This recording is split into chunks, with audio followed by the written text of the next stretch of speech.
Hello everyone, welcome to our YouTube channel engineers point.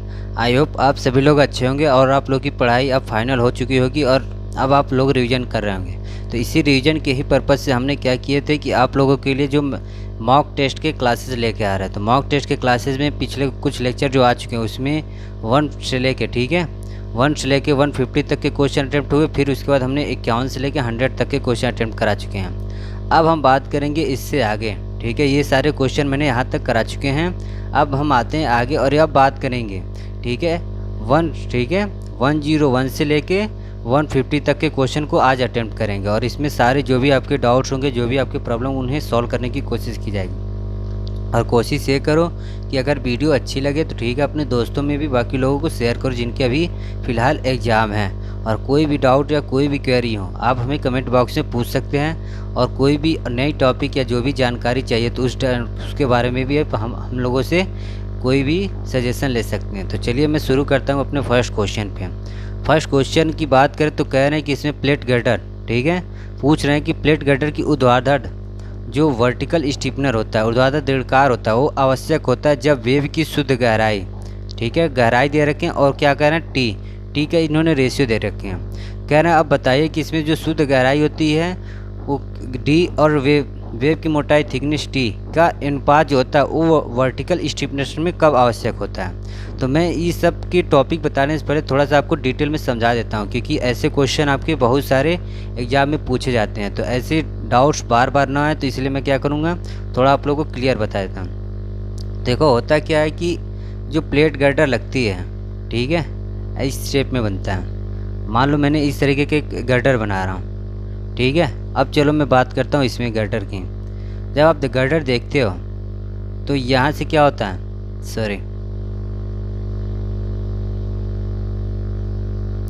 तो क्या होता है कि जब आप बनाते हो इस पे, ठीक है,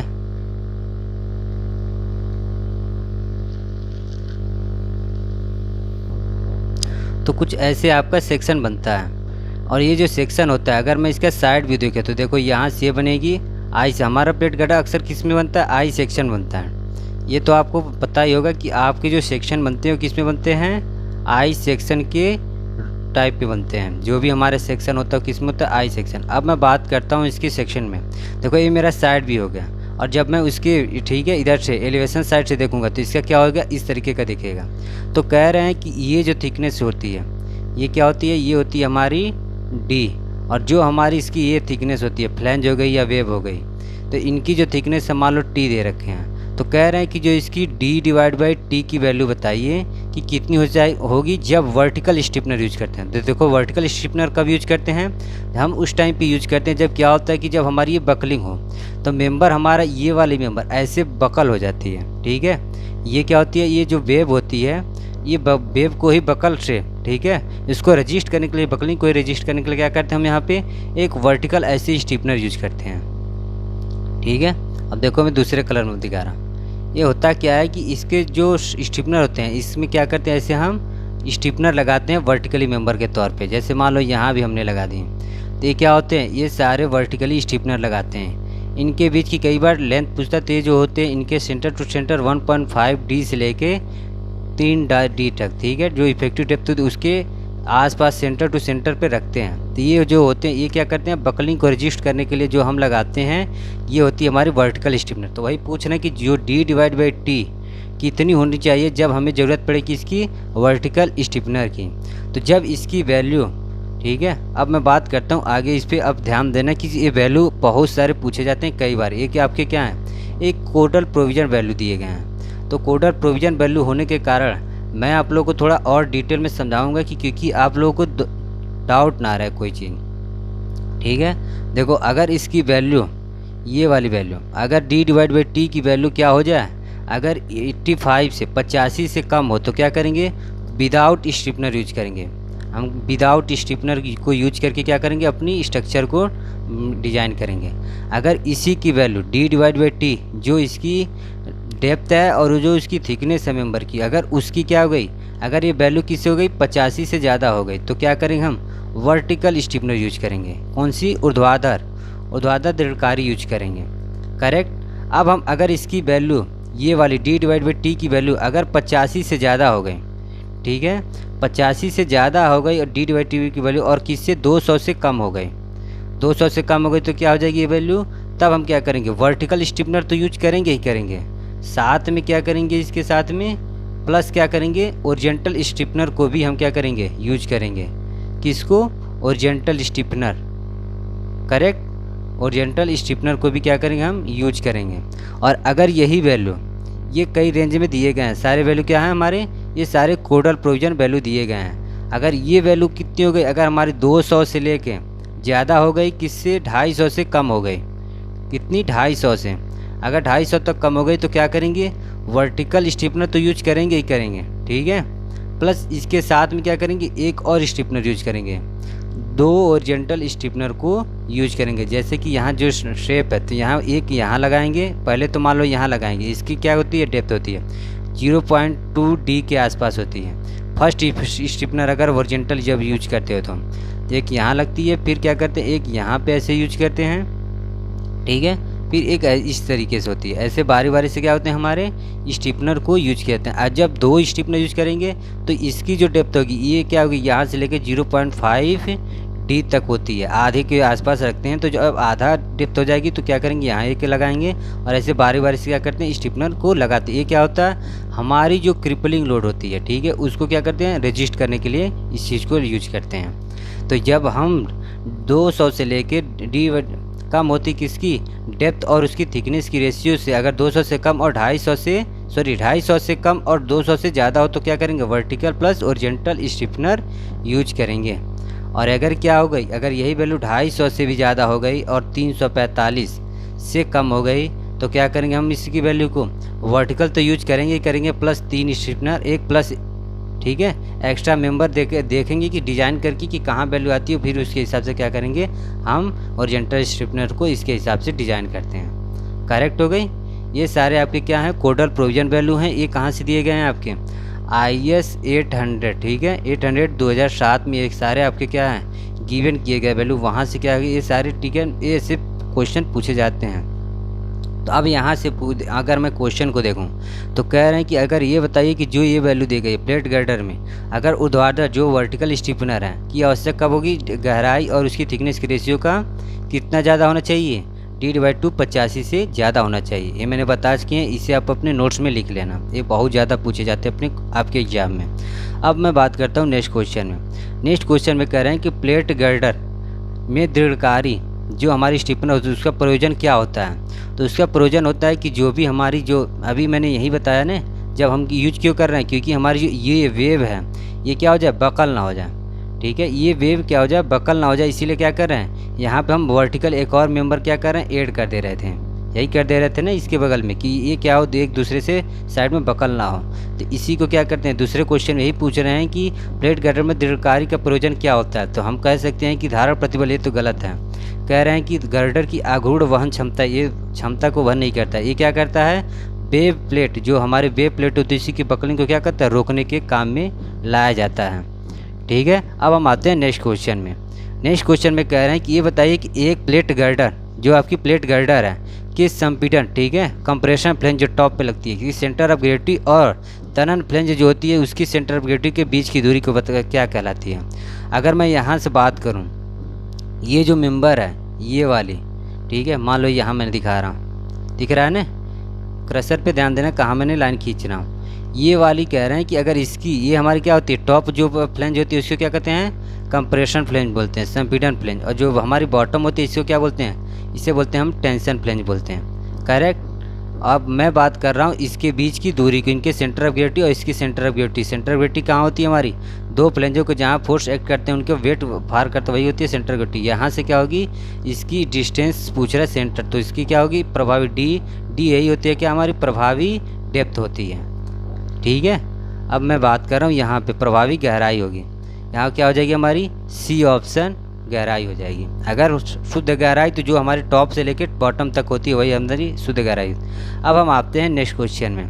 कह रहे हैं कि संरचना सदस्य जो स्ट्रक्चर मेंबर होता है उसका अधिकतम स्वीकृत, ठीक है, प्रतिबल के रूप में जाना जाता है। तो जो भी हमारी अधिकतम स्वीकृत प्रतिबल होती है वही हमारी क्या होती है, वर्किंग स्ट्रेस होती है, या कह सकते हैं कि कार्य प्रतिबल होती है। वर्किंग स्ट्रेस ही क्या होती है हमारी, अधिकतम स्वीकृत प्रतिबल होती है। वर्किंग स्ट्रेस को एक और नाम से किससे जाना जाता है, परमिसिबल स्ट्रेस के भी नाम से जाना जाता है। ये भी आपके क्वेश्चन में कई बार पूछा गया कि वर्किंग स्ट्रेस को और किस नाम से जाना जाता है, परमिसिबल स्ट्रेस, परमिसिबल, ठीक है, स्ट्रेस के भी नाम से जाना जाता है। तो यहाँ पूछ रहे हैं कि स्ट्रक्चर मेंबर में अधिकतम स्वीकृत, जो मैक्सिमम स्वीकृत प्रतिबल, ठीक है, स्ट्रेस होती है, वो कौन सी होती है, कार्य प्रतिबल होती है। करेक्ट। अब हम आते हैं नेक्स्ट क्वेश्चन में। अब हमारे नेक्स्ट क्वेश्चन में कह रहे हैं कि ये बताइए, एक प्लेट गर्डर में किसी सेक्शन पर, ठीक है, किसी प्लेट गर्डर में किसी सेक्शन पर गर्डर में अपरूपण बल, शियर फोर्स किसके द्वारा लिया जाता है। अगर हम मैं बात करूँ किसी भी प्लेट गर्डर में जो हमारी सेक्शन होती है, तो सेक्शन क्या होती है हमारी, जो हम सेक्शन डिज़ाइन करते हैं, जैसे यहीं देखो पिछले क्वेश्चन में, यहाँ जो सेक्शन हम डिज़ाइन करते हैं, ये वाली सेक्शन जो बना रहा है, ये मान लो मैंने यहाँ बना रहा हूँ, ये वाली जो सेक्शन होती है, जो हमारी फ्लैंज होती है, फ्लैंज क्या रजिस्ट करती है, हमारी बेंडिंग मोमेंट को रजिस्ट करती है, ठीक है, किसको, बेंडिंग, बंकन आघूर्ण को। और यही हमारी जो वेब होती है, वेब क्या रजिस्ट करती है हमारी, ओनली शियर फोर्स रजिस्ट करती है। क्या रजिस्ट करता है, शियर फोर्स और ऊपर बल। तो यहाँ पूछ रहे हैं कि जो हमारी वेब प्लेट होती है, ठीक है, प्लेट गर्डर आई सेक्शन से ही बनते हैं ना, तो आई सेक्शन में क्या होता है, दो फ्लैंज होती है और एक वेब होती है। तो यही कह रहे हैं कि एक जो भी सेक्शन होता है किसके लिए, प्लेट गर्डर के लिए, उसमें पूछ रहे हैं कि और ऊपर बल किसके द्वारा लिया जाता है, वो किसके द्वारा लिया जाएगा, दोनों के लिए, आंशिक वेब, ठीक है, आंशिक वेब के लिए भी लिया जाएगा और आंशिक फ्लैंज के लिए भी लिया जाएगा, क्योंकि इसमें बात करें किसी सेक्शन की कर रहे हैं, किसके द्वारा, तो कुछ टेकन करता है, कौन सा, दोनों सेक्शन उसको बियर करता है। अब मैं बात करता हूँ, अगर मैक्सिमम ऐसे ही पूछे कि फेल किस में होता है, तो हमारा जो शियर के केस में फेल होगा किस में, ये वाली डायग्राम के हिसाब से फेल किस में होगा, शियर के केस में फेल होगा हमारा वेब फेल होता है, और अगर बेंडिंग मूवमेंट के केस में फेल होता है हमारा कौन सा, फ्लैंज फेल होता है। लेकिन यहाँ लोडिंग बियरिंग की बात करें तो क्या होगा, दोनों बराबर थोड़ी थोड़ी हिस्सेदारी रखती है इनकी, क्या करने के लिए, लोडिंग को बियर करने के लिए, शियर फोर्स। अब मैं आता हूँ नेक्स्ट क्वेश्चन में। नेक्स्ट क्वेश्चन में कह रहे हैं कि ये बताइए कि प्लेट गर्डर, जो हमारी प्लेट गर्डर होती है, उसके अनुलंब प्लेट को कहते हैं, अनुलंब प्लेट जो उसके कवर प्लेट जो ऊपर लगाई जाती है जैसे बियर करने के लिए। मान लो मैं दो सेक्शन को ऐड कर रहा हूँ, जैसे मैं ऐसे है, ठीक है, बिल्टअप सेक्शन को यूज कर रहा हूँ। अगर मैं जब बिल्टअप सेक्शन को यूज करता हूँ, तो जब बिल्टअप सेक्शन में क्या होता है, जब हम बिल्टअप सेक्शन को यूज करते हैं तो एक इस तरीके के, एक प्लेट ऐसे कवर लगाते हैं, फिर क्या करते हैं, एक इधर से प्लेट लगाते हैं, समझ आ रहा, तो ऐसे कवर लगा के क्या करते हैं, यूज करते हैं ऐसे, ये क्या हो गई, बिल्टअप हो गई। तो यहाँ क्या करते हैं, हम एक एंगल ऐड करते हैं, आ रहा, क्लियर हो रहा, ऐसे क्या करते हैं, एक एंगल यहाँ से यूज करते हैं, ऐसे यहाँ पे डायग्राम पर ध्यान देना। तो ये क्या होते हैं, सॉरी डायग्राम ज़्यादा अच्छा बन नहीं रहा, ध्यान देना। तो ये होते हैं कैसे, तो यहाँ क्या करते हैं, एक हम यहाँ रिवेट लगाते हैं बोल्ट, यहाँ रिवेट बोल्ट लगाते हैं, इससे इसको जोड़ देते हैं, ठीक है, ये मेंबर पूरी जुड़ जाती है, ऐसे यहाँ जुड़ जाती है इसको। तो कह रहे हैं कि ये वाली जो होती है अनुलंब प्लेट, ये वाली प्लेट जो होती है, इसको क्या कहती है, यही क्या होती है, हम इसे कहते हैं कवर प्लेट। किस नाम से जानते हैं हम, इसे कवर प्लेट के नाम से जानते हैं। करेक्ट हो गया। अब हम आते हैं, यहाँ से हमारा करेक्ट हो जाएगा।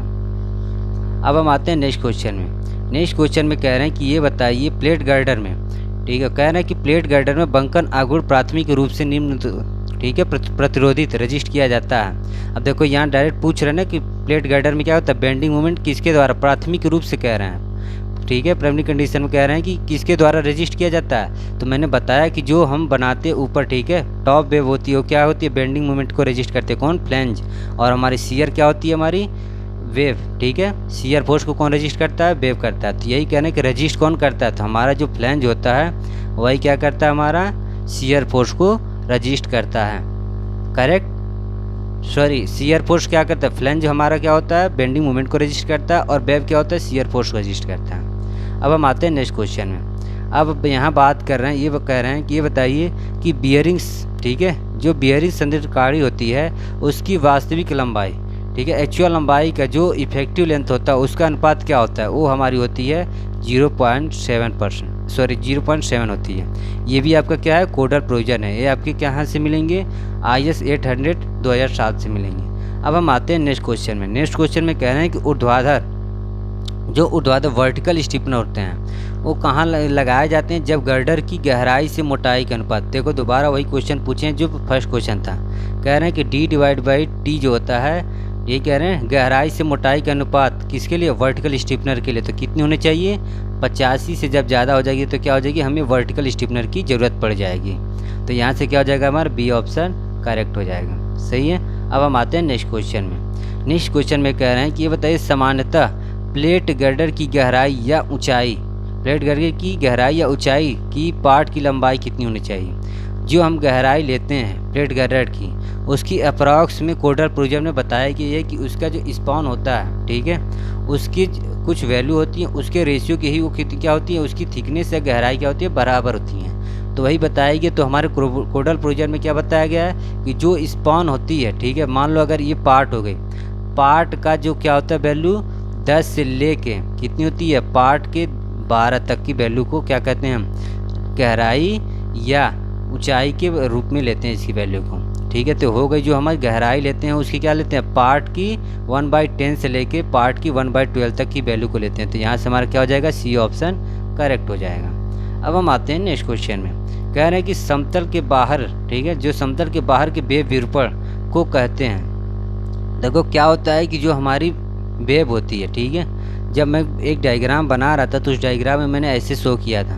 तो ये वाली डायग्राम दिख रहा है ना, ध्यान देना, ये वाली जब डायग्राम बना रहा हूँ तो कह रहे हैं कि इसके बाहर, समतल के बाहर, ये मान लो हमारी समतल पैरेलल होगी ना, तो कह रहे हैं कि बाहर विरूपण जो भी डिफॉर्मेशन होता है वो कौन कौन से होते थे। एक तो हमारा वेव झुका होगा, ये ऐसे झुक जाए इसका मेंबर, ये वाली वेव क्या हो, ऐसे झुक जाए, या क्या उनके अनुलंब, ठीक है, इसके अनुलंब, इसकी पूरी फ्रैक्शनल डायरेक्शन में, ये पूरी क्या हो, ऐसे डायरेक्शन में रोटेट कर जाए, या जो हमारा कॉलम टाइप में बनता है या वो भी क्या कर जाए, रोटेट कर जाए। तो कह सकते हैं कि यहाँ पे ये सभी क्या हैं, हमारे वेव डिफॉर्मेशन के एक तरीके से प्रकार ही हैं। अब मैं बात करता हूँ नेक्स्ट क्वेश्चन में। नेक्स्ट क्वेश्चन में कह रहे हैं कि किसी वेव प्लेट की, किसी वेव, देखो सबसे ज़्यादा बात किसकी की जा रही है, वेव प्लेट की बात की जा रही है। कह रहे हैं कि अदृढ़कारी को कहा जाता है यदि इसकी स्पष्ट गहराई और मोटाई के बीच के अनुपात कम हो। तो देखो जब वेव प्लेट अदृढ़कारी, मतलब कि स्टीफनर को यूज ना किया जाए, समझ रहे हो ना, जब स्टीफनर को यूज ना किया जाए तो क्या हो जाएगी, अदृढ़कारी को कहा जाता है कब, जब उसकी थिकनेस जो हमारी D/T की वैल्यू होती है, D/T की वैल्यू कितने से कम हो जाए, 85 से कम हो जाए, तो हमें क्या होगी, अदृढ़कारी कहा जाता है उस मेंबर को। तो क्या हो जाएगा हमारा यहाँ से 12 वाली D, ठीक है, 112 की D क्या हो जाएगी, हमारी करेक्ट ऑप्शन हो जाएगी। ये मैंने कई बार बता चुका। अब देखो इस चीज़ को तो अब तक आपको बिना कुछ देखे याद कर लेनी चाहिए, क्योंकि इसको कई बार बता चुका हूँ कि अभी देखो कितने क्वेश्चन आ चुके हैं इस पर। तो आप टेंशन ना लो, ऐसे क्वेश्चन बार बार आएंगे तो बार बार आपके रिवीजन होने के साथ साथ याद होती चली जाएगी। अब देखो यहाँ कह रहे हैं कि प्लेट गर्डर में जो बियरिंग स्टीफनर होती है, बेरिंग लगाए जाते हैं, वो बियरिंग स्टीफनर लगाए जाते हैं, कहाँ लगाए जाते हैं, ये बात कर रहे हैं कि उसको लगाने के टाइप्स, मतलब कारण बताने। तो देखो ऑप्शन, देखो ऐसे स्टेटमेंट के क्वेश्चन भी कई बार आपके पूछे जाते हैं। स्टेटमेंट क्या करता है, 1 से 2, 1 2 3 4 ऐसे दे देंगे और फिर आपको ऑप्शन दे देंगे। तो फिर कहेंगे कि इस ऑप्शन, ठीक है, इस स्टेटमेंट से ही आपको क्या करने हैं, आपको बताने कि आपके क्या हैं करेक्ट ऑप्शन कौन से हैं। तो अगर आपको ढंग से पढ़े हो या अच्छी रिविजन आपकी है या कॉन्सेप्ट क्लियर है, तभी क्या करोगे, ऐसे क्वेश्चनों को आप अटेम्प्ट ईजिली कर पाओगे, वरना थोड़ी सी कन्फ्यूजन होगी, लेकिन कर लोगे, ज़्यादा टफ नहीं होते हैं ऐसे क्वेश्चन। ठीक है, तो मैं बात करता हूँ 113 की, जो कह रहे हैं कि फ्लेंज गर्डर में बेरिंग स्टीफनर लगाए जाते हैं। तो मैं अगर ऑप्शंस पढ़ूँ, ठीक है, जो स्टेटमेंट है इन्हें पढ़ूँ, तो पहले में कह रहे हैं कि फ्लेंज के नमन असफलता को दूर करने के लिए। देखो जब भी बेरिंग स्टीफनर हमारी जब यूज करते हैं तो कहाँ कर रहे थे, क्यों कर रहे थे, जब हम क्या हो रहा था, ये वाली जब मेंबर जोड़ रहे थे, ठीक है, जब आप इस वाले मेंबर को हम जोड़ रहे हैं तो क्या कर रहे हैं, जब ये वाली, जब यहाँ मैंने डायग्राम बनाया था ना ये वाली, तो जो हमारी वेव है, वेव की तो बात कर रहे हैं स्टीफनर यूज करने के लिए। वे स्टीफनर कहाँ हम ज़्यादातर यूज कर रहे हैं, सारे स्टीफनर हम यूज कर रहे हैं किसके लिए, वेव को ही, ठीक है, ये बकल ना हो या क्रिपल ना हो, क्रिपलिंग में कंडीशन में फेल ना, इसी के लिए क्या कर, वेव के ही कंडीशन। तो हमारा फ्लेंज का जो ऑप्शन मतलब स्टेटमेंट 1 है वो क्या हो गया, गलत हो गया। अब दूसरा कह रहे हैं स्टेटमेंट कि वेव के मुड़ाव को रोकने के लिए, हाँ ये सही है कि क्योंकि वेव को ही बकलिंग से रोकने के लिए क्या करते हैं, हम इसे यूज करते हैं। तो यहाँ से हमारा क्या होगा, स्टेटमेंट 2 करेक्ट हो गया। अब कह रहे हैं कि वेव को मजबूती देने के लिए, हाँ ये भी सही है क्योंकि वेव की मजबूती के लिए हम क्या करते हैं, बेरिंग स्टीफनर को यूज करते हैं। कह रहे हैं कि संवितरित भारों के नीचे नहीं, हमारे जो यहाँ लोडिंग होती है वहाँ पे क्या करते हैं, यूडीएल लोडिंग में तो नहीं यूज करते हैं। जब आपकी पॉइंट लोडिंग आती है तब क्या करते हैं, पॉइंट या कह सकते हैं सेकेंडरी लोडिंग जब आती है तभी क्या करते हैं हम, ये वर्टिकल स्टिफनर उसी के ठीक बॉटम साइड में यूज करते हैं। क्योंकि बॉटम साइड जब पॉइंट लोडिंग आती है तो हमारी जो वेव होती है वो किस में फेल होती है, क्रिपलिंग में फेल होती है। जैसे मान लो ये मेरी वेव है, ठीक है, ऐसे मेरी वेव अगर मैं बना रहा हूँ आई सेक्शन को, तो ये वाली जब ऐसे ब्रेक कर जाए थोड़ी सी उसके साइड पे, तो ये किसके कारण होता है, शेयरिंग की कंडीशन में, पॉइंट लोडिंग के कंडीशन में होता है। ये भी आपके एग्जाम में पूछा जा चुका है, तो इस चीज़ को नोट कर लेना। और ये वाली क्या ऑप्शन क्या हो जाएगा, 2 और 3 क्या है आपके सही है। तो ऐसे स्टेटमेंट के क्वेश्चन है तो आप इजीली सॉल्व कर लोगे। अब मैं बात करता हूँ 114 के लिए। कह रहे कि 114 में ये बताइए कि एक प्लेट गर्डर की विकल्प, ठीक है, एक प्लेट गर्डर की डिजाइन में जो फ्लैंज कोण होते हैं, फ्लैंज एंगल होते हैं और फ्लैंज प्लेटों को जोड़ने वाली प्लेट रिवेट होती है, उसके अभिकल्पन में कौन से यूज होते हैं। देखो मैंने यही बताया अभी, जब इस तरीके के से जब ये वाली डायग्राम जब बनाया था मैंने ना, ये वाली डायग्राम जब बनाया हूँ तो देखे होंगे कि यहाँ मैं एंगल यूज कर रहा हूँ और फिर यहाँ मैं एक क्या कर रहा हूँ, कवर प्लेट यूज कर रहा हूँ, सॉरी ये प्लेट यूज कर रहा हूँ इसको बियर करने के लिए, आई सेक्शन को बिल्टअप बनाने के लिए। तो कह रहा है कि ये वाली जब सेक्शन बनाते हैं प्लेट को, मैं दोबारा इसके डायग्राम को बना रहा हूँ, मैं जब इसको दोबारा बना रहा हूँ कि आपको क्लियर हो जाए।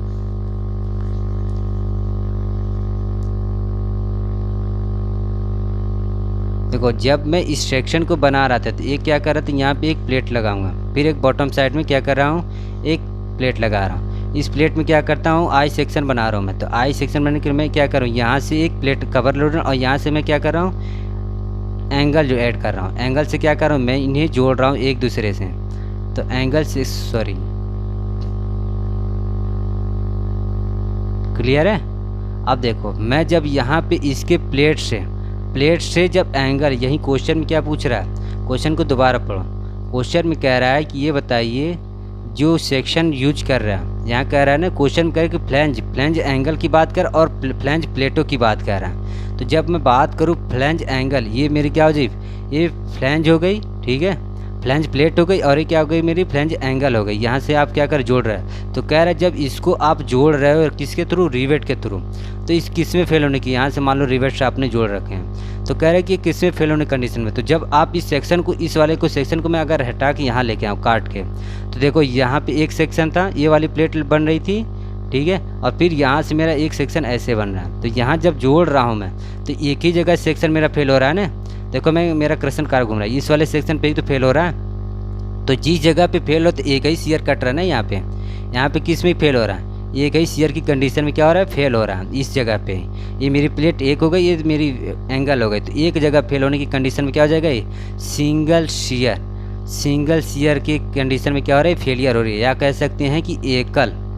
और ऊपर के कंडीशन में क्या हो रहा है, ये फेल हो रहा है किसमें, जब फ्लैंज प्लेट और फ्लैंज एंगल जब एक साथ जोड़े जा रहे हैं। अगर इस कंडीशन में बात करता तो देखो एक यहाँ फेल होता है, एक यहाँ फेल होता, तो डबल। अगर मैं वेब फ्लैंज, ठीक है, वेब प्लेट और एंगल वेट, ठीक है, इसकी बात करता तो यहाँ क्या हो जाती, दो डबल हो जाती, ये दूसरी कंडीशन हो गई। लेकिन यहाँ क्या पूछ रहा है आपका, फ्लैंज प्लेट और फ्लैंज एंगल की बात करते, क्या हो जाएगी हमारी एकल और ऊपर के लिए हो जाएगी, ठीक है। अब मैं आता हूँ नेक्स्ट क्वेश्चन में।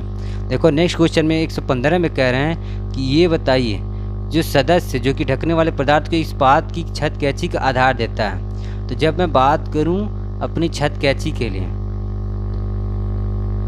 जब मैं बात कर रहा हूं कि जो छत कैंची है उसको ढकने के लिए कौन सा हमारा क्या होता है, उसको सपोर्ट देता है, जो उसको बेस देता है। यहाँ बेस की बात कर रहा है ना, जहाँ मैं लाइन खींच रहा हूँ उस चीज़ को तो ध्यान से देखो कि मैं क्यों लाइन खींच रहा हूँ, क्योंकि यही इंपॉर्टेंट पॉइंट होते हैं। तो देखो सदस्य जो कि ढकने वाले पदार्थ के इस्पात की छत कैंची के लिए आधार होता है, तो कौन सा होता है, जब कोई सपोर्ट देखते हो ऐसे छत कैंची होती है तो इसको सपोर्ट देने के लिए क्या करते हैं, यहाँ पे पर्लिन लगाते हैं, ठीक है।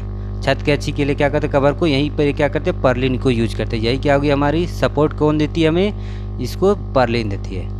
क्लियर हो गई। जैसे आप स्ट्रक्चर देखे होंगे कई बार तो यहीं पर्लिन, दो कवर प्लेट के बीच में पर्लिन को ऐड करते हैं। अब हम आते हैं नेक्स्ट क्वेश्चन में। नेक्स्ट क्वेश्चन में देखो कह रहे हैं कि ये बताइए प्लेट गर्डर में धारक, ठीक है। यहाँ देखो इस क्वेश्चन को अगर ना क्लियर दिख रहा हो तो मैं जो कह रहा हूँ उसको ध्यान से सुन लो। यहाँ कह रहे हैं कि ये बताइए जो प्लेट गर्डर है उसमें धारक बियरिंग स्टिफनर लगाए जाते हैं। तो अगर मैं बात करूँ बियरिंग स्टिफनर कहाँ लगाए जाते हैं, जो भी हमारा बेस होता है वहीं क्या होता है हमारा बियरिंग स्टिफनर यूज करते हैं। करेक्ट। जब भी प्लेट जब बियरिंग स्टिफनर की बात होती है तो कहाँ लगाया जाता है, प्लेट गर्डर में, सपोर्ट उसके बेस पे लगाए जाते हैं। अब हम आते हैं नेक्स्ट क्वेश्चन में। नेक्स्ट क्वेश्चन में कह रहा है कि आम भाषा में गर्डर को कह सकते हैं।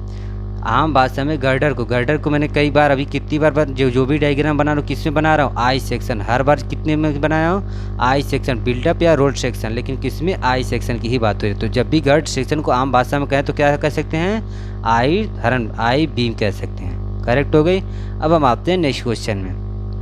कह रहे हैं कि ये बताइए कि प्लेट गर्डर के शीर्ष, प्लेट गर्डर की जो शीर्ष होती है, तली का प्रयोग किए गए प्लेट को कहा जाता है।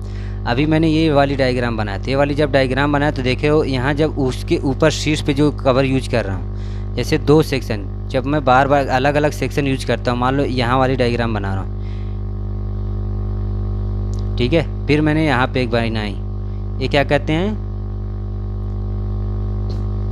ठीक है। तो यहाँ पे जब इसको ऐड करते हो अलग अलग, तो ये क्या करते हैं, कवर प्लेट ऐड करते हो ना, सबको एक साथ क्या करते हो, ज्वाइंट करते हो लोडिंग को बियरिंग करने के लिए। तो क्या होती है, यही हमारी कह रहा है कि प्लेट गर्डर की जो शीर्ष तली पर जो प्रयोग किए गए प्लेट को कहते हैं, क्या कहते हैं, कवर प्लेट कहते हैं। करेक्ट। अब हम आते हैं नेक्स्ट क्वेश्चन में। देखो ये क्वेश्चन जो नेक्स्ट है, ये भी क्या है, कोडल प्रोविजन की वैल्यू है। ये हमारी तरफ से कोई गिवन वैल्यू नहीं है, तो याद रखो, इस जब भी कोडल प्रोविजन की बात करो तो इस ऐसे चीज़ों को आप ज़्यादातर कोशिश करो याद करने की, क्योंकि ये चीज़ें रट के ही याद की जा सकती है। तो कह रहे हैं कि ये बताइए कि निम्न में से भवन के लिए कौन सी प्लेट गर्डर की गहराई कितनी उपयुक्त मानी गई है। तो जो अगर ये एल यहाँ क्या बता रहे हैं, एल कह रहे हैं कि ये स्पान है, स्पान या कह सकते हैं ये क्या है, पार्ट है। तो जब किसी प्लेट गर्डर की गहराई की बात करें तो गहराई के लिए क्या हो जाएगी हमारी वैल्यू, L डिवाइड बाई 50, 15 हो जाएगी।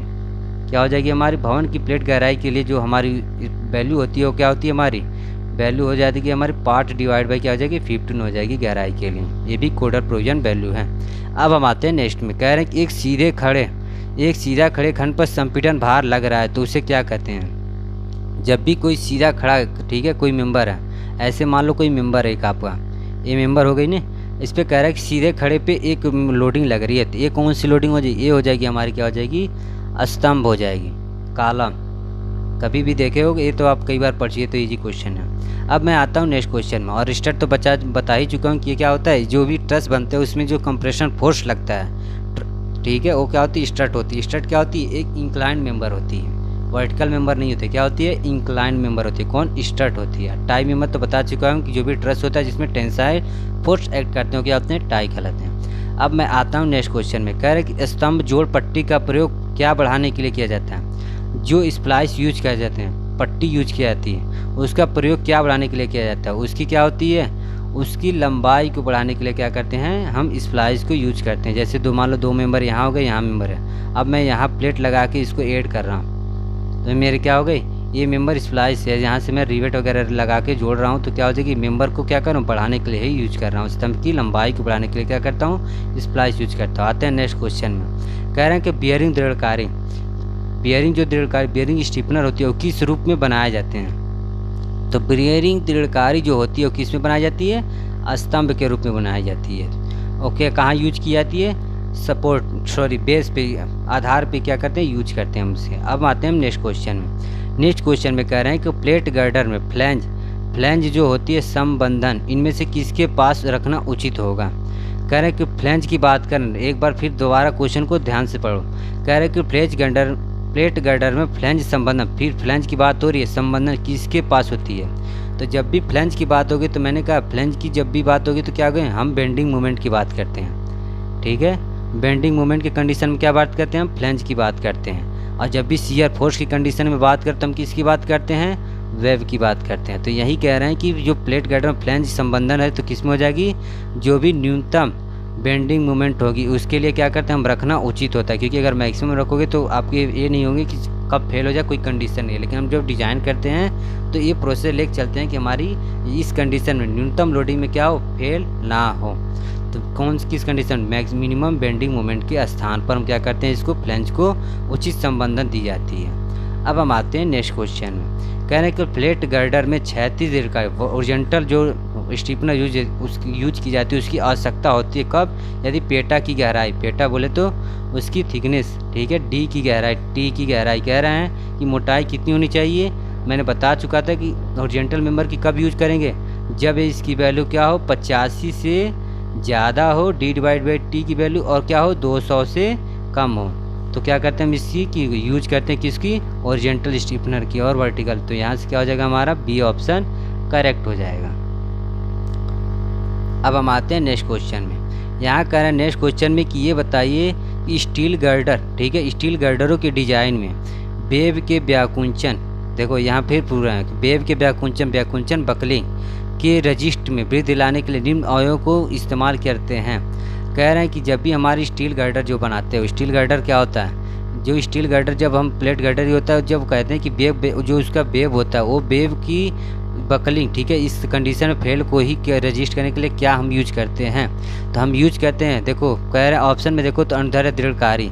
अनुदैर्ध्य दृढ़कारी की बात करूँ तो ये हमारी होती है एक वर्टिकल, ठीक है, ये तो होती नहीं है क्योंकि इसके साथ ही पैरेलली होती है, ये गलत है, ऑप्शन ए गलत है। कह रहे हैं रंगाई करके तो आप किसी को बकलिंग से रोक ही नहीं सकते, ये ऑप्शन गलत है।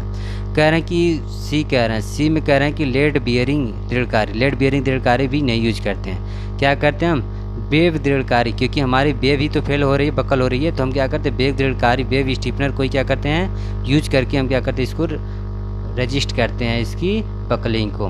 तो क्या हो जाएगा हमारा डी ऑप्शन करेक्ट हो जाएगा। अब हम आते हैं 126। कह रहे हैं कि प्लेट गर्डर, जो प्लेट गर्डर यूज करते हैं उसमें कह रहे हैं कि ऊर्ध्वाधर वर्टिकल स्टीफनर का अधिकतम अंतराल होता है। अब देखो यहाँ पूछ रहे हैं कि जो मैंने अभी बताया ऊपर ने कि कैसे उसकी क्या होती स्पेसिंग भी कई बार पूछ देते हैं कि इसकी स्पेसिंग बता दो। तो मैंने अभी ऊपर बताया था कि इसकी स्पेसिंग कितनी होती है, जब दो स्टीफनर यूज करते हैं तो उनके सेंटर टू सेंटर, मान लो ये भी स्टीफनर यूज किया तो इनके सेंटर टू सेंटर कितनी डिस्टेंस होती है 1.5D से लेके कितनी 3D तक होती है। डी क्या होती है यहाँ पे गहराई होती है। तो 1.5D से लेके 1.5D से लेके 3D तक हम क्या करते हैं यूज करते हैं। तो यहाँ से हमारा क्या हो जाएगा करेक्ट हो जाएगा डी ऑप्शन, सही है। अब हम आते हैं नेक्स्ट क्वेश्चन में। कह रहे हैं कि नेक्स्ट क्वेश्चन में ये बताइए कि जो गंट्री गर्डर होती है, यहाँ क्वेश्चन में अब आ गया क्या है गंट्री गर्डर की बात हो रही है। कह रहे हैं कि इसकी अभिकल्पना इस तरह होती है कि वह निम्न भारों का प्रतिरोध कर सके, ठीक है। यहाँ भी रजिस्ट की बात कर रहा है। कह रहा है कि जब गंट्री गर्डर की बात करें तो कह रहा है कि कौन सा इसमें निम्न भार जो होते हैं उसको रजिस्ट की जा सकती है। वो होती है हमारी जो वर्टिकल लोडिंग होती है और जो अनुदैर्ध्य होती है, जो ओरिजेंटल लोडिंग होती है। इन्हीं को क्या कहते हैं हम रजिस्ट करने के लिए हम क्या करते हैं गंट्री गर्डर में फोर्स को डिजाइन करते हैं। अब देखो गंट्री गर्डर के बारे में अगर बता दो तो गंट्री गर्डर देखो होता कैसे है। गंट्री गर्डर होता है, इसे मैं क्लीन कर रहा हूँ, ठीक है। देखो गंट्री गर्डर का डायग्राम बनता है इस तरीके से।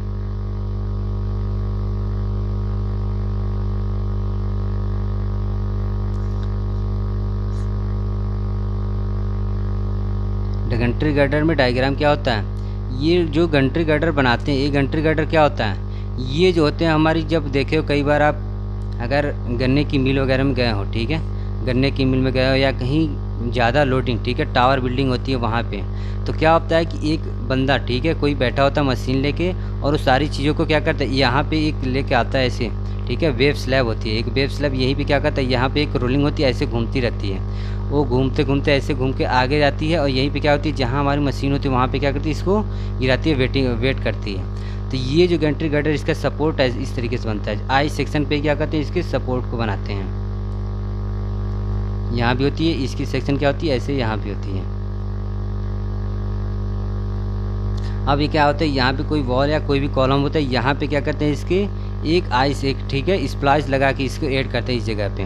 तो यहाँ से क्या करते हैं यहाँ पे होता है, ये इसी पे स्लाइडिंग करती है। तो ये होती है हमारी क्या होती है गंट्री गर्डर। इसकी जो लोडिंग होती है ये क्या होता है, जब ये मान लो रोल कर रहा है, यहाँ कोई आप मशीन रखे हो, ठीक है, कोई आदमी यहाँ बैठा है, दोबारा क्लियर दिखा रहा हूँ। तो कोई यहाँ पे अगर कोई आदमी बैठा है और वो क्या है, अगर मान लो यहाँ पे एक गाड़ी ऐसे है, ठीक है, अगर आप क्या होगा ऐसे है यहाँ पे कोई, अगर जब यहाँ से रोल करते हुए आगे को जा रही है तो इस पर क्या ओरिजेंटल भी लोड लग रहा है और इसका वर्टिकल में जो भी लोड है उसकी क्या होगी वो तो लगेगी वर्टिकल। तो यहाँ कह रहे हैं कि गंट्री गर्डर जो होती है वो कैसे होती है, वो कौन सी लोडिंग करती है, अनुदैर्ध्य और ऊर्ध्वाधर दोनों लोडिंग की कंडीशन में क्या होता है वर्क करता है। तो करेक्ट हो गया, यहाँ से डी ऑप्शन क्या हो जाएगा करेक्ट हो जाएगा। अब हम आते हैं 128 पे। नेक्स्ट क्वेश्चन में कह रहे हैं कि ये बताइए कि यदि किसी प्लेट गर्डर M, ठीक है, उसमें मोमेंट M लग रहा और उसकी अनुमान्य प्रतिबल, ठीक है, परमेश्वर क्या है, P है, और उसकी वेव की गहराई TW है, तो कह रहे हैं कि प्लेट गर्डर की मितव्यायी गहराई D पूछ रहे हैं। चलो अब इसको भी मैं एक सॉल्व करके थोड़ा सा, आपको इतना डीप में पूछेगा नहीं, लेकिन मैं थोड़ा आइडिया के रूप में आपको बता देता हूँ कि इसको सॉल्व कैसे करते हैं, क्योंकि अगर एक बार सॉल्व हो जाएगा तो अब क्या होगा, आपको डाउट, अगर क्वेश्चन भी पूछे जाते हैं तो आप क्या करोगे, वहाँ भी फार्मूले आपको याद हो जाएंगे, तो क्या होगा, आप इजीली क्या करोगे, सॉल्व कर सकते हो इसमें। तो मैं बता रहा हूँ इसको सॉल्व करने का। देखो होता क्या है कि जब आप बनाते हो, ठीक है, कोई मेंबर को, तो जब ये कोई जब लोडिंग करते हो, मान लो ये वाली मेंबर है, ऐसे मेंबर कोई है, तो उस मेंबर को जब ऐड करते हो तो क्या करते हो, यहाँ पे एक क्या करते हो, इसके बगल में क्या करते हो, वेल्डिंग करते हो, ठीक है। जब वेल्ड करते हो इसके किनारे किनारे को, तो इसकी जो थिकनेस होगी, जो थिकनेस, ठीक है, वेब की, वो क्या हो गई, TW होगी, और जो इसकी डेप्थ हो, टोटल डेप्थ में कर रहा है तो क्या हो गई, D हो गई। तो मान लिया मेरे पास थिकनेस ऑफ वेब है और D पूछ रहा है, ठीक है, D यही पूछ रहा है। तो आप पढ़े हो कि जब भी आप कोई डिज़ाइन करते हो स्ट्रक्चर की, तो मोमेंट के बराबर क्या होता है, जो Fy यील्ड प्रेशर, ठीक है, ये इसकी वैल्यू यहाँ पे क्या दे रखा है, P दे रखा है, ठीक है, यील्ड स्ट्रेस। और उसके बाद क्या होता है, एरिया डिवाइड बाई क्या होती है, जो factor of safety of material gamma M not into क्या होती है, D होती है। D क्या होगी, यहाँ थिकनेस होती है, ये आप तो पढ़ ही चुके हो। तो जब आप यहाँ पे इसकी वैल्यू अगर मैं P रख दूँ और इस एरिया को वैल्यू की क्या रख दूँ, एरिया मेरी क्या हो जाएगी, D इंटू TW हो जाएगी, डेप्थ इंटू ये हो जाएगी वेब थिकनेस, ठीक है।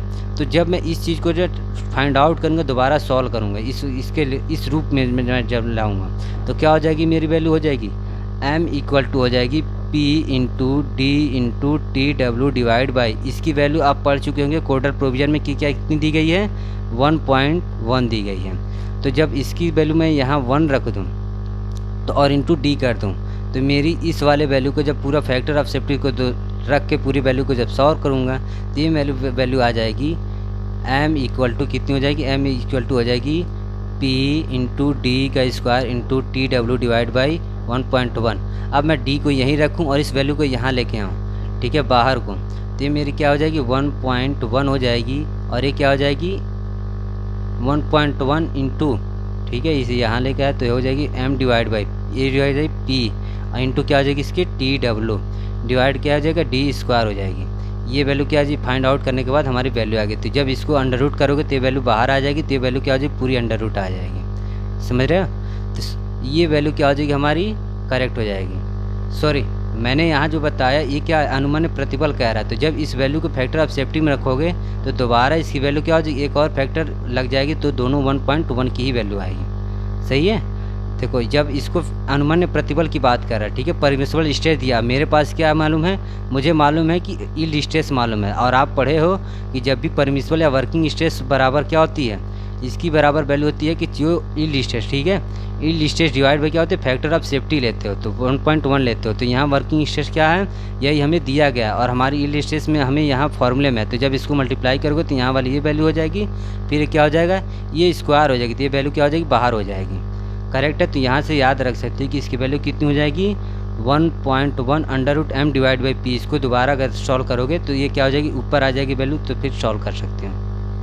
बहुत ईजी है, लेकिन थोड़ा आपको समझाने के लिए बताया। आपके एग्जाम में इतना डेरिवेशन नहीं दिया पूछेगा, बस आपको क्या पूछेगा, ये फार्मूला पूछेगा। हो सकता है अगर आपको वैल्यू दे दे, मोमेंट दे दे, और ये अनुमान्य प्रतिबल दे दे, और इसकी वेव थिकनेस दे दे, तो पूछ लेगा कि बताइए कि उसकी थिकनेस कितनी होगी। अब हम आते हैं नेक्स्ट क्वेश्चन में। नेक्स्ट क्वेश्चन में कह रहे हैं कि ये बताइए कि एक प्लेट गर्डर की पूल में, एक प्लेट गर्डर जो होती है उसके पुल में उसकी वेब, ठीक है, वेब उसकी क्या कह रहा है, उसकी थिकनेस दे रखा है 2D डिवाइड बाई 200 से कम है, तो D की वेब की अनसपोर्टेड गहराई, ये सारा मैं क्लियर कर रहा हूँ।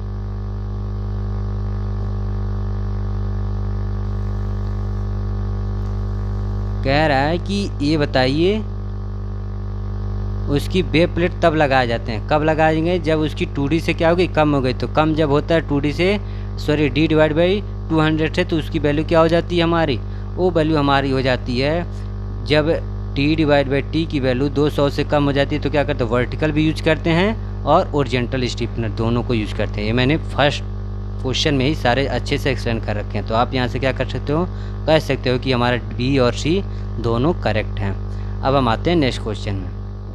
अगर मैं बात करूँ नेक्स्ट क्वेश्चन में, नेक्स्ट क्वेश्चन में कह रहे हैं कि ये बताइए 130 में प्लेट गर्डर में बीच बीच में जो ऊर्ध्वाधर दृढ़कारी लगाया जाए तो उसका कारण क्या होता है? उसका कारण होता है कि हमारी क्या हो, वेब बकल ना हो जाए। ठीक है, तो वेब को बकल से रोकने के लिए हम क्या करते हैं, वेब के मुड़ाव को रोकने के लिए क्या करते हैं, बीच बीच में ओरिजेंटल स्टिफनर देते हैं। एक कई बार बता चुका। अब फिर आता हूँ नेक्स्ट क्वेश्चन।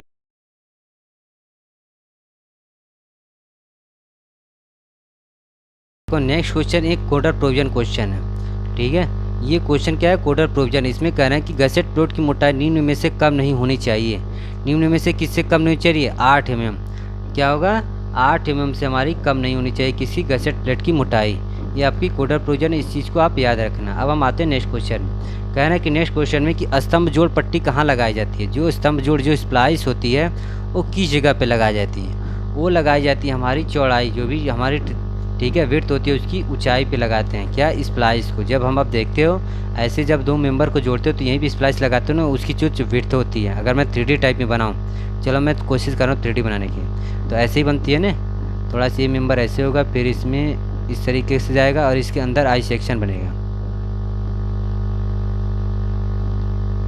करेक्ट आ रहा नहीं? क्लियर? ये होगी क्या होगी? आई सेक्शन हो गई। तो जब इस तरीके से बनाओगे तो ये मेरी मान लो विड्थ हो गई, तो विड्थ पे क्या करते हो? स्प्लाइस को ऐड करते हो ना, इस वाले स्प्लाइस पे। तो ये वाली स्प्लाइस पे क्या होती है? हमारी चौड़ाई की ऊंचाई पे क्या करते हैं? हम स्तंभ जोड़ की पट्टी को लगाते हैं। अब हम आते हैं नेक्स्ट क्वेश्चन में। नेक्स्ट क्वेश्चन में कह रहे हैं कि ठीक है, इस्पात स्तंभ स्टील जो कॉलम होती है उसके लिए दी गई आधार प्लेट की मोटाई निम्न में किससे निकाली जानी चाहिए? तो जो भी कॉलम होती है, ठीक है, उसको हम किससे निकालते हैं? उसकी थिकनेस को, उसकी मोटाई को निकालते हैं हम प्लेट की बेंडिंग मोमेंट से। ठीक है, बेंडिंग मोमेंट के फार्मूले से क्या करते हैं? हम इसको सॉल्व करते हैं, इसकी थिकनेस को। अब हम आते हैं नेक्स्ट क्वेश्चन में। कह रहे हैं कि छत कैंची जो होती है, छत कैंची का विच अनुपात होता है। छत कैंची का जो विच अनुपात होता है वो क्या होता है? ऊंचाई का पार्ट से जो होता है। ठीक है, ऊंचाई मान लो जो हमारी दी गई होती है, मान लो छत कैंची है, इसकी ऊंचाई मान लो d है और इसकी मान लो इसकी पार्ट कितनी होगी? l है। तो d डिवाइड बाई जो l होता है उसी से क्या करते हैं? हम सॉल्व करते हैं। ये d ऑप्शन मेरा क्या है? करेक्ट है। तो इस ठीक है, छत कैंची का विच अनुपात किससे? ऊंचाई का पार्ट से निकालते हैं। अब हम आते हैं नेक्स्ट क्वेश्चन में। कह रहे हैं कि छत पर्लिन, ये भी आपका कोडर प्रोविजन क्वेश्चन है। कह रहे हैं कि छत पर्लिन में अधिकतम बंकन मैक्सिमम क्या होता है? बेंडिंग मोमेंट किसके कहाँ होते हैं? क्या होती है? वो होती है हमारी WL डिवाइड बाई 10 होती है। ठीक है, जो हमारी पर्लिन होती है उस पर्लिन में मैक्सिमम, ये आपके क्वेश्चन कहाँ से? ये ट्रस के क्वेश्चन है। कह रहे हैं कि जो मैक्सिमम बेंडिंग मोमेंट होती है वो कितनी होती है? WL बाई 10 होती है। इसको भी याद रखना, बहुत बार पूछा गया है इस पर क्वेश्चन। न्यूमेरिकल भी पूछे जा सकते हैं। लोड दे देगी, स्पान दे देगा और कह देगा बताओ मैक्सिमम बेंडिंग मोमेंट क्या होगा पर्लिन में।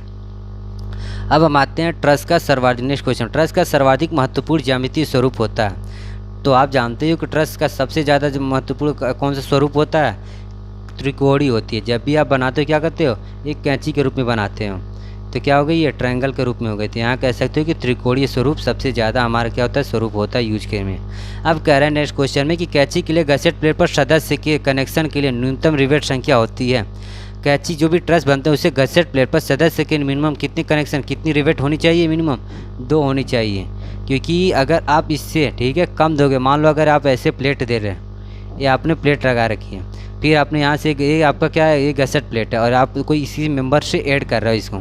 ठीक है, किसी मेंबर से आप यहाँ से ऐड कर रहे हो गसेट प्लेट को, तो यहाँ क्या करोगे? 2 रिवेट तो दोगे ही दोगे। इसको यहाँ तक बढ़ाओ, 2 रिवेट तो आपको देने ही देने हैं। क्योंकि आप जब तक 2 रिवेट नहीं दोगे तो क्या हो जाएगी? ये ज़्यादा सेफर साइड नहीं रह जाएगी। तो इसलिए क्या करते हैं? 2 रिवेट देते हैं। और आपको ये भी बता चुका हूँ कि मिनिमम 2 रिवेट के बीच की पिच डिस्टेंस कितने से कम नहीं होनी चाहिए? 2.5 D। यहाँ क्या है? डाया ऑफ रिवेट या डाया ऑफ बोल्ट होती है। ये भी क्वेश्चन इंपॉर्टेंट है। अब हम आते हैं नेक्स्ट क्वेश्चन में। नेक्स्ट क्वेश्चन में कह रहे हैं कि ये बताइए कि इस्पात कॉलम की बढ़वारी जो स्प्लाइस को लगाया जाता है, इस्पात की जो ठीक है, इस्पाती स्तंभों की जो स्प्लाइस जो लगाते हो कहाँ लगाते हैं? स्तंभ की ऊंचाई का 1/4 पर ऊंचाई पर लगाते हैं। ठीक है, करेक्ट। अब हम आते हैं नेक्स्ट क्वेश्चन में। कह रहे हैं कि कैंचियों का अंतराल, जो कैंची लगाते हो आप, ठीक है, वो कह रहे हैं कि उसका अंतराल कितना होना चाहिए? उसका अंतराल होना चाहिए आपकी L/4 से लेके L/5, ये भी आपकी क्या है, कोडर प्रोविजन वैल्यू है, इसको भी याद रख लेना। देखो कोडर प्रोविजन को ज़्यादा मैं एक्सप्लेन नहीं कर सकता क्योंकि ये वहाँ से एब्जॉर्ब की गई, ठीक है, प्रैक्टिकल की गई करके वहाँ वैल्यू दी गई है। हमारे केस में IS 800, ठीक है, IS 800 में हमारी सारी वैल्यू दी गई है, स्टील का जो प्रोविजन कोड है यहाँ से सारी वैल्यू दी गई है, तो इसलिए मैं इसी को ज़्यादा एक्सप्लेन करके नहीं कर समझा सकता। वहाँ से डायरेक्ट आपको क्या करना है, रटने होंगे। तो ऐसे क्वेश्चन आते रहते हैं। चलो यहाँ कह रहे हैं कि एस्बेस्टस चादरों, ठीक है, जो एस्बेस्टस चादर लगाते हैं उसकी छत कैंची का कोड नहीं होना चाहिए। एस्बेस्टस होता क्या है, जो हमारी सीमेंट की चादर होती है क्या होती है, एस्बेस्टस चादर होती हैं। और कह रहे हैं कि ये बताइए कि उसकी एंगल कितने से कम नहीं होनी चाहिए। उसकी एंगल कितने से कम नहीं होनी चाहिए, उसकी एंगल होनी चाहिए 26 डिग्री से, ठीक है, 26 डिग्री से कम नहीं होनी चाहिए। किसकी एंगल, एस्बेस्टस जो चादर यूज करते हो किसी भी ट्रस में, किसी भी ट्रस में अगर मान लो एस्बेस्टस चादर यूज किया तो इसकी एंगल क्या होगी, 26 डिग्री से कम नहीं होनी चाहिए, ठीक है, कम नहीं होनी चाहिए, नॉट लेस देन, ठीक है। अब मैं आता हूँ नेक्स्ट क्वेश्चन में। अब मैं कह रहे हैं कि किस प्रकार की कैचनुमा, किस प्रकार की जो ट्रस आप संरचना में लैटिस एक ट्रस भी कहा जाता है। तो जो लैटिस एक ट्रस को किसे कहा जाता है, किंग पोस्ट ट्रस को ही क्या कहते हैं हम, एक लैटिस ट्रस के भी नाम से जाना जाता है। अब मैं आता हूँ नेक्स्ट क्वेश्चन में। नेक्स्ट क्वेश्चन में कह रहे हैं कि कैंची में आनवन, जो कैंची में आनवन कंचन मुख्यतः क्या कम करने के लिए प्रयोग किया जाता है। जो कैंची में आनवन जो होते हैं उसको कम करने के लिए हम क्या करते हैं, हम देते हैं मोमेंट, ठीक है, मोमेंट और डिफ्लेक्शन को हम क्या करते हैं, फाइंड आउट करते हैं, सॉल्व करते हैं, जिससे हमें क्या पता चलता है कि उनके जो ठीक है सेफ है या नहीं सेफ है, इस चीज़ को ही हम क्या करते हैं, मोमेंट और डिफ्लेक्शन से फाइंड आउट करते हैं। अब मैं आता हूँ नेक्स्ट क्वेश्चन में। नेक्स्ट क्वेश्चन में कह रहे हैं कि पर्लिन को सहारा देने वाले छत कैंची के सदस्य को कहेंगे। अब देखो जब पर्लिन को सहारा देने वाले छत कैंची को क्या कहते हैं, उसको कहते हैं हम मुख्य राफ्टर, क्या कहते हैं हम, प्रिंसिपल राफ्टर कहते हैं, जो पर्लिन को सहारा देता है। आप अगर डायग्राम को देखो तो कई बार क्या होता है, जो डायग्राम बनाई जाती है, अगर मान लो यहाँ पर्लिन जो होती है, ठीक है, पर्लिन को सहारा देने के लिए क्या करते हैं हम, यहाँ पे एक ऐसे राफ्टर बनाते हैं, ठीक है, ये वाली राफ्टर क्या होती है, यही प्रिंसिपल राफ्टर, यही क्या होती है, पर्लिन को सहारा देती है। पर्लिन क्या होती है, कई कैंचियों को, ठीक है, मैक्सिमम ट्रस को क्या करती है, एक दूसरे से कंबाइंड करती है, कौन, पर्लिन करती है। अब मैं आता हूँ नेक्स्ट क्वेश्चन में। नेक्स्ट क्वेश्चन में कह रहा है कि छत कैंची दो संगत में, देखो यही डायरेक्ट पूछ दिया, कह रहा है दो संगत कैंचियों के बीच लगाए जाने वाले धारण को कहते हैं। जब बहुत सारी कैंचियों को या दो संगत कैंचियों को एक साथ कंबाइंड करने के लिए क्या करते हैं हम, पर्लिन को यूज करते हैं। किसे यूज करते हैं, पर्लिन को यूज करते हैं। देखो पर्लिन क्या होता है, ऐसे पर्लिन होते हैं, ये बाकी ट्रसों को ऐसे पूरी क्या होती है, लेंथ में होती है, लॉन्गिट्यूडनल मेंबर जो होते हैं उसी को ऐड करते रहते हैं। अब हम आते हैं नेक्स्ट क्वेश्चन में। नेक्स्ट क्वेश्चन में कह रहे हैं कि ये बताइए छत पर्लिन जो होती है अधिकतम अनुमान उसका, ठीक है, मैक्सिमम डिफ्लेक्शन कितनी होनी चाहिए। डिफ्लेक्शन पूछ रहे हैं किसकी, पर्लिन के लिए। पर्लिन के लिए डिफ्लेक्शन एक कोडर प्रोविजन कितनी वैल्यू गई है, L/200। L यहाँ से क्या है, स्पान है, तो मैक्सिमम जो डिफ्लेक्शन दी गई है किसके लिए, पर्लिन के लिए, तो उसकी वैल्यू दी गई है, डिफ्लेक्शन की वैल्यू दी गई है हमारी स्पान, ठीक है, /200। डिफ्लेक्शन को किससे डिनोट करते हैं, डेल्टा से, तो इसको लिख सकते हैं कि L/200 क्या होगी, हमारी पर्लिन की मैक्सिमम डिफ्लेक्शन होगी। अब हम आते हैं नेक्स्ट क्वेश्चन में। नेक्स्ट क्वेश्चन में कह रहे हैं कि ढलवा छत, ठीक है, कह रहे हैं कि ये बताइए ढलवा छत है। अब मैं थोड़ा कलर चेंज करता हूँ क्योंकि आप लोगों को बहुत ज़्यादा इसमें रफ वर्क होगा, ठीक है। देखो कह रहे हैं कि ये बताइए जो ढलवा छत होती है, ढलवा छत दो ढलानों के प्रतिच्छेदन से निर्मित न्यून कोण होता है। जब आप कोई, मैं यहाँ डायग्राम बना रहा हूँ,